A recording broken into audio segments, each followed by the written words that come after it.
زەخت لەسەر دوو نقطەی گرید دەکەم بەڕاستی یەکەم ئەوانە قەرارێکەیە لە محکەمە بەڕاستی ئەویش بە تایبەتی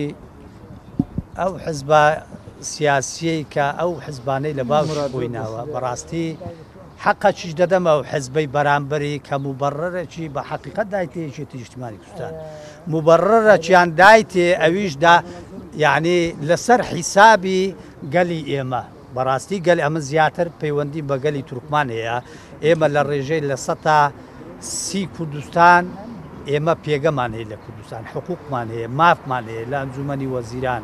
لە حتا پێگای سەرۆکی هەرێم لە هەموو دنیا و هایەوەتە لە عێراق سونەکان شیعەکان کوردەکان چۆن داکۆچی لە مافی خۆیان دەکەن بۆ گەلی خۆیان میزانەیە خۆیان وەردەگرن حقوقی خۆیان وەردەگرن قانونی خۆیان وەردەگرن دەستوری خۆیان وەردەگرن ئێمەش دەبێ ئەو پێکەمان هەبێ نەک لێرە لە کوردستان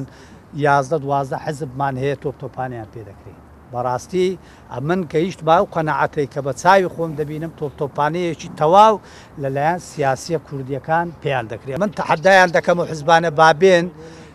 دژی حزبەکەی خۆیان کە مافیان نادا قسەی بکەن وەڵامێک بدەنەوە بزانە گرێدراوی حزبەکانی بزانە دەریان دەکەنیان نا بەڵام ئەمن ئەو حزبانە ڕەفزە لەکرە من ئەمن حزبێکم دەوێ لە ناو خەڵک داوا دەکەم فۆرمەک لە کوردستان دابەش بکرێ لە بۆ خەلکی کوردستان لە بۆ بە تایبەتی ملەتی خۆمان وەکو ملەتی تورکمان بڕیار لەسەر چارەنووسی نەتەوەی خۆی بدا نەک کەسانێک بێن مزایدەی سیاسیان